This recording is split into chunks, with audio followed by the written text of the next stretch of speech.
नमस्कार दोस्तों, आप सभी का स्वागत है बीपीएससी एनालिसिस के एक नई वीडियो में। तो आज हम लोग बात करने जा रहे हैं assistant solid and liquid waste management के उसी एग्जामिनेशन सैनिटरी वेस्ट ऑफिसर की। तो ये मेरा और आपका फेवरेट टॉपिक बन चुका है डिस्कशन के लिए। फेवरेट तो नहीं कहूँगा, फेवरेट से ज़्यादा फ्रस्ट्रेटिंग है, लेकिन जो भी है चलिए बात करते हैं इस पर। तो अभी 2-4 दिन में अब रिज़ल्ट आ जाने वाला है, और जैसे जैसे रिज़ल्ट करीब आते जा रही है वैसे वैसे बच्चों के अंदर जो भावना थी और वो बढ़ती ही जा रही है। एक हड़बड़ाहट सी आ रही है, एक बेचैनी सी आ रही है बच्चों के बीच में, क्योंकि मैं बहुत लोगों से पर्सनली भी अटैच्ड हूँ, मतलब टेलीफोनिक कन्वर्सेशन से और दूसरे माध्यमों से। तो उन लोगों से बात होती है तो मुझे मालूम पड़ता है। मैं खुद भी स्टूडेंट हूँ, खुद भी तैयारी कर रहा हूँ, तो इन चीज़ों से मैं भी अवगत हूँ। तो चलिए हम लोग बात करते हैं उस पर, चूँकि अब ये फेवरेट टॉपिक है और ऑन दी अदर हैंड ये फ्रस्ट्रेटिंग टॉपिक भी है। इस पर हम लोग पहले बात कर भी चुके हैं, लेकिन एग्ज़ाम से पहले एक फाइनल बात। तो मैंने यहाँ पे फिर से लिस्ट कर दिया है वो फैक्टर्स जो कि कट ऑफ को इंक्रीज़ करेंगे। अब मैंने यहाँ पे मार्क एक स्पेशल से किया है जो कि ज़्यादा बड़े फैक्टर्स हैं। तो अभी सबसे बड़ा चीज़ ये है कि भाई कट ऑफ इंक्रीज़ होने का कारण ही है सिर्फ एक सिंगल एग्ज़ाम है, इसमें सिर्फ एक सिंगल एग्ज़ाम है, इस वजह से कट ऑफ इंक्रीज़ होने का चांस बनता है। ये है फैक्टर्स जो कि कट ऑफ को बढ़ाने में मदद करेंगे। तो ये तो है भाई कि भाई सिंगल एग्ज़ाम है, कोई मेंस कोई इंटरव्यू नहीं है इसमें, तो शायद इसमें कट ऑफ बढ़ेगा ही। दूसरी चीज़ जो कि कट ऑफ को बढ़ाने की तरफ जो इशारा करती है कि पिछला जो बीपीएससी 67वीं का रिज़ल्ट आया उसमें हमने जो ट्रेंड देखा है, उस ट्रेंड के हिसाब से ये 75% के आसपास बच्चों ने स्कोर किया और 75% स्कोर करके लोगों ने सिलेक्शन लिया। तो अगर इस ट्रेंड को अगर हम लोग फॉलो करेंगे 75% वाले को, तो कट ऑफ तो शायद मेरे हिसाब से 185 भी क्रॉस कर जाएगा, 185 190 भी क्रॉस कर जाएगा। तो अब क्या होता है उस पर तो कोई कमेंट नहीं कर सकता। मैंने 150 की कट ऑफ की वो दी था, मेरे तरफ से प्रेडिक्शन था 150 का। एक भाई साहब हैं उन्होंने सर्वे कराया था, वो बता रहे थे 175 का। और भी यूट्यूब चैनल्स हैं वो इसी रेंज में हैं, 160 150 की रेंज में। एक दो ऐसे भी चैनल्स हैं जिनका वीडियो मैंने देखा, तो उस वीडियो से तो मेरा भी सिलेक्शन हो रहा है उनके हिसाब से। अगर उनके वीडियो के हिसाब से चले तो उस हिसाब से मेरा भी सिलेक्शन हो रहा है।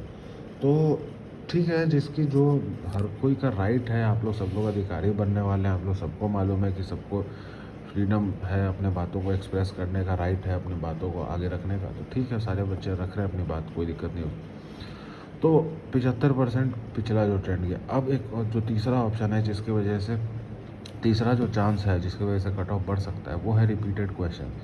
अब क्वेश्चंस रिपीटेड थे, आप लोगों को ही मालूम है। जीएस पेपर 1 के क्वेश्चन बीपीएससी के ओल्ड कंबाइंड कम्पिटिटिव एग्जामिनेशन से रिपीटेड थे, और solid and liquid waste management के जो सेकंड पेपर था वो, अगर आपने सेट मारा होगा कहीं से किरण पब्लिकेशन का, या जो एक नॉर्मल जो बाज़ार में बुक मिल रही थी जो कि मेरे ख्याल से सबने पढ़ी होगी, वो बुक अगर किसी ने पढ़ा होगा तो वो बच्चे काफ़ी अच्छा क्वेश्चंस वो कर पा रहे होंगे। और अगर कोई पर्सनल सिविल इंजीनियरिंग का वैसे बच्चा रहा होगा, क्योंकि मैंने आप सभी लोगों को दिखाया भी था, ये बुक है यहाँ पे, मैं एक बार फिर से दिखा देता हूँ। अभी ये प्रैक्टिस बुक है ये, ठीक है। इसमें 100 क्वेश्चन दिए थे, 99 टू बी प्रिसाइज, 99 दिए हुए थे। इस 99 क्वेश्चन में मैंने यही 99 पढ़े थे, ठीक है। वेस्ट वाटर ट्रीटमेंट में मैंने यही 99 सवाल पढ़े थे। तो इस 99 सवाल में से लगभग 10 सवाल आ गए। तो ठीक है, मैंने तो 100 ही पढ़ा था, किसी ने कहीं कहीं से अपना जुगाड़ करके या कहीं से बुक लेकर 1000 MCQs की प्रैक्टिस किया होगा या 5000 MCQs को प्रैक्टिस किया होगा। तो MCQs तो डिट्टो आए हैं, तो जिन्होंने किया होगा उन्होंने स्कोर कर लिया होगा, ठीक है। जिनको मिल गया होगा वो क्वेश्चंस, उनको याद रह गए होंगे एग्ज़ाम में, वो उन्होंने स्कोर कर लिया होगा, कोई बड़ी बात नहीं है। अब मेरे भी जो मार्क्स हैं, मैं बताता हूँ आपको, मेरे बन रहे 141, ठीक है। और 9 सवाल लगभग मैं अभी मेरे बढ़ेंगे तो 150, और 10 क्वेश्चन 7-8 क्वेश्चन ऐसे थे, मैं मान के चलता हूँ कि मेरे आते आते गलत हो गए, जानबूझ के इंटेंशनली नहीं हुए, मतलब उसको मैं सही कर सकता था, ये मैं बताना चाह रहा हूँ कि मैं उसको सही कर सकता था अगर अच्छे से 2-3 बार और रिवीजन किया होता या जो कुछ भी, तो 158 के समथिंग अराउंड स्कोर होता। मैंने आपको दिखाया भी कि क्या क्या मैंने कंसल्ट किया, कौन कौन सी बुक को यूज़ किया। तो ये 158 का स्कोर तो ला सकते हैं बच्चे। हाँ, जो जिसने, क्योंकि मैं बीपीएससी मेंस भी दे रहा था, सरसठवीं भी दे रहा था, इस एग्ज़ामिनेशन को भी दे रहा था, तो समय आप समझ सकते हो कि ये डिवाइड हो गया था तीनों में। लेकिन जो बच्चा इसी एग्ज़ामिनेशन में दे रहा होगा, लगातार कंटिन्यू दे रहा होगा, तो 158 से मैं 12 मार्क्स और जोड़ लेता हूँ, 170 लाया जा सकता है। अगर कोई बच्चा सारी चीज़ों को छोड़ के इसी एग्ज़ामिनेशन में फोकस कर रहा है तो वो ला सकता है 170। क्यों? क्योंकि देखिए मेरे बन रहे हैं 150 और मैं मेंस में भी टाइम दे रहा था, मैं 67th में भी टाइम दे रहा था। 67th के फिर जब एग्ज़ामिनेशन हो गया फिर मैं मेंस में टाइम देने लग गया था, तो उसके बाद भी मैंने ये बने हैं 150 के आसपास। और हाँ, 10 और मैं बना सकता था, 160 कर सकता था मैं। तो बाकी बंदों का मैं यही मान के चलता हूँ कि उन्होंने 170-75 के आसपास किया होगा। खैर ये मेरी कैलकुलेशन और ये मेरी सोच है।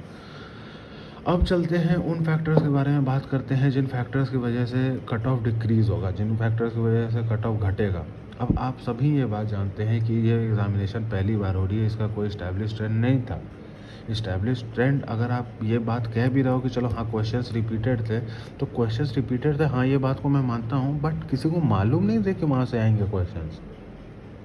आपने एज अ पढ़ाई के समय में कंसल्ट करने के लिए या अपना प्रैक्टिस करने के लिए आपने उन एमसीक्यूज़ को सॉल्व ज़रूर किया होगा, बट आपने उन एमसीक्यूज़ को इस पर्पस से रटा नहीं होगा कि हाँ भाई यही आने वाला है, इसको रट लो।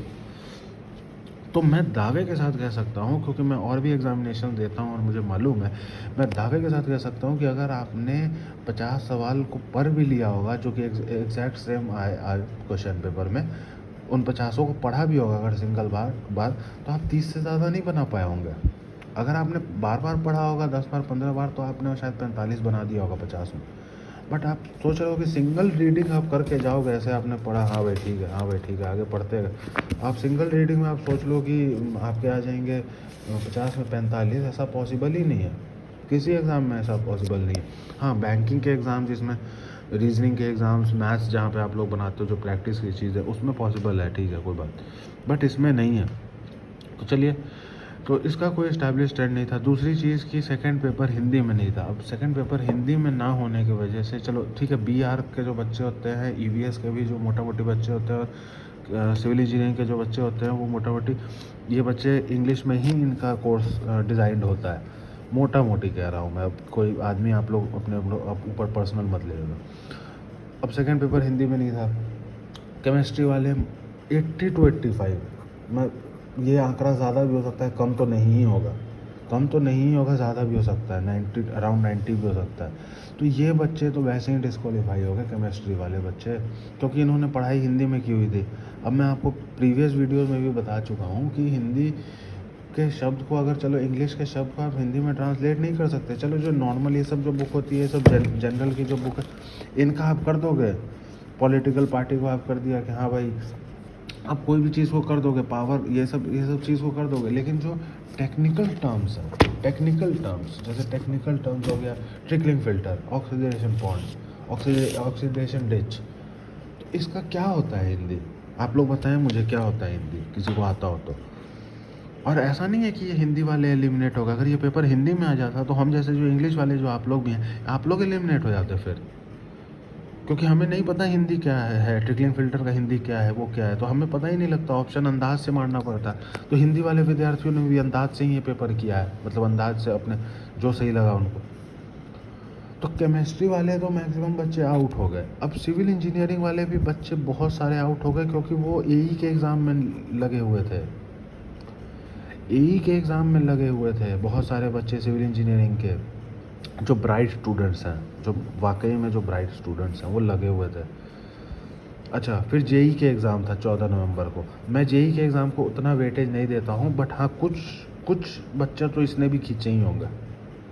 मैं उतना वेटेज नहीं देता हूँ जेई के एग्ज़ाम को, लेकिन कुछ विद्यार्थी और कुछ भीड़ तो इसने खींची ही होगी अपने तरफ। अच्छा, एक point one, most student don't fulfil the eligibility criteria.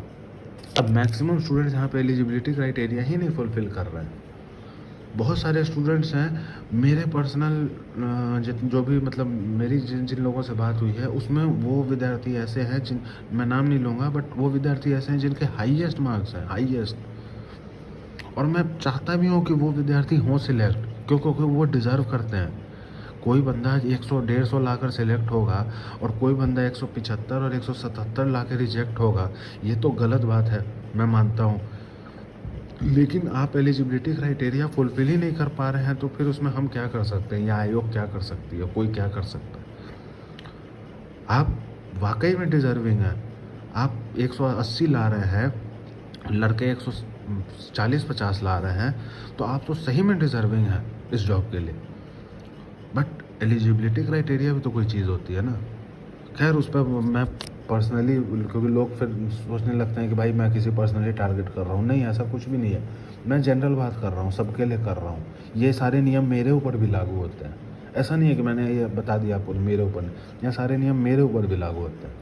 चलिए, उसके बाद अभी रॉन्ग आंसर दिया हुआ है, अभी रॉन्ग आंसर 10 आंसर रॉन्ग दिया हुआ है, आप सबको मालूम है, बार बार बोल चुका हूँ। 1989 बोलने की ज़रूरत नहीं है। 1989 वाला RRR वाला रिस्क एस्टिमेशन और ट्रेड फ्री ट्रेड एग्रीमेंट, ये डिलीट होगा, ये डिलीट होगा। और कौन कौन से क्वेश्चन हैं, मतलब ये तो होने ही होने हैं, बहुत सारे हैं जो कि मतलब होंगे ही होंगे। तो इन क्वेश्चन से मार्क्स हो सकता है बढ़े, हो सकता है घटे, बट होने ही होने हैं। और वही चीज़ यहाँ पे मैंने लिखे हैं कि क्वेश्चंस रिपीटेड थे, बट किसी को पता नहीं था कि वो कहाँ से आने वाले। क्वेश्चंस रिपीटेड थे, मैं मानता हूँ, बट मैं आपको बता दूंगा कि हाँ क्वेश्चन यहीं से आने वाला है, तब तो आप तैयारी करके जाओगे। जैसे 67 BPSC या कोई भी BPSC का एग्जामिनेशन होता, तो उसमें सारे BPSC के बच्चों को मालूम होता है, वो किसी भी कोचिंग में पढ़ें, यूट्यूब चैनल पे पढ़ें, कहीं भी पढ़ें, उनको मालूम होता है कि हम लोग को प्रीवियस ईयर क्वेश्चन पेपर करके जाना है। प्रीवियस ईयर क्वेश्चन पेपर से आते हैं 2 सवाल, 4 सवाल, 5 सवाल, ये सबको मालूम है, सबको, तो लोग करके जाते हैं। बट इस एग्जामिनेशन का कोई ट्रेंड ही नहीं था। अगर बच्चों ने MCQs को सॉल्व किया भी होगा, एक नज़र उस पर डाली भी होगी, तो उसने वो लोगों ने किसी भी विद्यार्थी ने एज एन उसको मगअप नहीं किया होगा, रट्टा नहीं मारा होगा उसको कि हाँ यही आने वाला है, जल्दी जल्दी इसको याद कर लो, उस टाइप से किसी ने किया होगा। हाँ, एक नज़र फेरा होगा उस पर, ज़रूर फेरा होगा। अब इनमें से किसी ने अच्छे से उसको याद कर लिया होगा, तो वो ऑब्वियसली 170-175 पे हैं। उनकी कोई बड़ी बात नहीं है कि वो 170 और 175 पे हैं। तो ये चीज़ है। तो मैं एक जाते जाते आप लोगों से एक इन्फॉर्मेशन और शेयर कर देता हूँ। जो स्टूडेंट्स मेरे पास आए हैं, मैंने आपको कल वहाँ पे शेयर कर भी दिया था कि 180 प्लस हैं 4 स्टूडेंट्स, 170 प्लस हैं 13 स्टूडेंट्स। अब ये 170 से 180 के बीच में 13 - 4 9 ही हैं। आप ये मत जोड़िएगा 170 से ऊपर है 13 और 80 से ऊपर 4 तो जोड़ दिया 17, नहीं, 170 से 80 के बीच में 9, 80 से ऊपर है 4, ऐसे है, ठीक है। पहले ये तो चीज़ समझ लीजिए।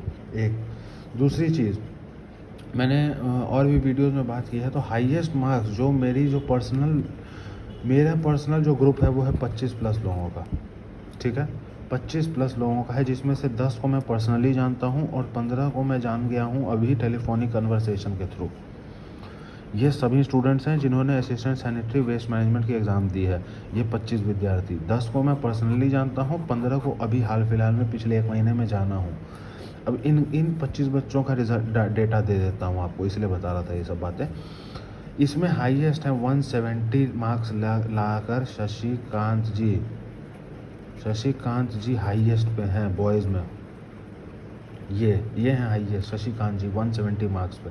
और गर्ल्स में हैं 160 मार्क्स पे 2 गर्ल्स हैं, एक है स्नेहा और एक हैं वर्षा। तो ये 2 गर्ल्स हैं, 160 मार्क्स हैं इनके हाईएस्ट, जो मेरे संपर्क में हैं। 25 बच्चे जो मेरे संपर्क में हैं उनकी बात कर रहा हूँ। उनमें से हाईएस्ट गर्ल्स में है 160 2 लड़कियों का, एक स्नेहा का, एक वर्षा का, और बॉयज़ में 170 है शशिकांत जी का। ये है पर्सनल लेवल पे जो मैंने हाईएस्ट पता किया है। अब मैं एक और बार बात कर लेता हूँ, जो कमेंट बॉक्स में जिन बच्चों ने कमेंट किया हुआ है उसमें क्या हाईएस्ट क्या निकलता है, उस पर भी थोड़ी सी बात कर लेते हैं एक बार। तो कमेंट बॉक्स में जो हाईएस्ट है वो 191 है पंकज कुमार, ठीक है, पंकज कुमार का 191 है हाईएस्ट। अभी पंकज कुमार के 191 में डाउट है, बताता हूँ कैसे। और 177 है लता जी का हाईएस्ट, इसमें भी डाउट है, वो कैसे बताता हूँ। ये दोनों जो है ये कमेंट बॉक्स की बात कर रहा हूँ मैं। पर्सनल जो है वो 170 शशिकांत, 160 स्नेहा, 160 वर्षा और जो कमेंट बॉक्स में जितने बच्चे हैं उसमें 191 पंकज कुमार और 177 लता। अब लता जी के साथ एक प्रॉब्लम क्या है कि ये फिज़िक्स ऑनर्स है। अब हम लोग चाहेंगे कि वो कंसिडर हो जाएँ, बट अब जो आयोग करे वो तो उस पर निर्भर करता है। तो शायद हो सकता है कि चांस है कि ये हट जाए। और ये पंकज जी हैं 191। अब ये कह तो रहे हैं 191, लेकिन अभी मैं आप लोगों को एक चीज़ दिखा देता हूँ।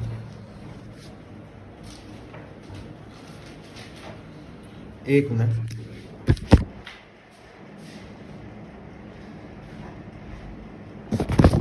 तो पंकज जी को लेकर काफ़ी जितने भी विद्यार्थी हैं वो सभी नाराज़ हैं, मतलब कि उनसे परेशान हैं, एक काइंड ऑफ कह लो। तो ये जितने भी लोग हैं जिनकी फ़ोन पे मेरे से बातचीत होते रहती है पर्सनल लेवल पे, तो ये देखें पंकज जी, ये भाई साहब ने भेजा है, इनका नंबर मैं शेयर कर दे रहा हूँ। पंकज जी यहाँ पे बता रहे हैं कि भाई 175 के आसपास ही रहेगा, और बगल 180 वाला भी तो कोई नहीं मिला है, लगता नहीं है कि निकल पाएगा। कट ऑफ यूआर के लिए 170-75 के बीच में रहना चाहिए। पंकज जी कह रहे हैं आपका कितना सही हो रहा है, 180 प्लस मेरे ग्रुप से 1-2 लोगों का है शायद। अब ये देखिए पंकज जी यहाँ पे शायद का प्रयोग कर रहे हैं कि 180 मेरे ग्रुप में, 150 के ग्रुप में 180 लोगों का है, जबकि पंकज जी मेरे ही कमेंट सेक्शन में आके बता रहे थे कि उनका खुद का 191 है। वो मैंने रखा हुआ है उनका भी, वो जो 191 वो बता रहे हैं, वो आप मेरे भी कमेंट सेक्शन में जाकर देख सकते हो। तो एक तो ये हैं, यहाँ पे ये विद्यार्थी भी हैं जो पंकज जी से परेशान हैं। उसके बाद फिर और भी विद्यार्थी हैं, मैं इनका हाइड कर देता हूँ ऐसे।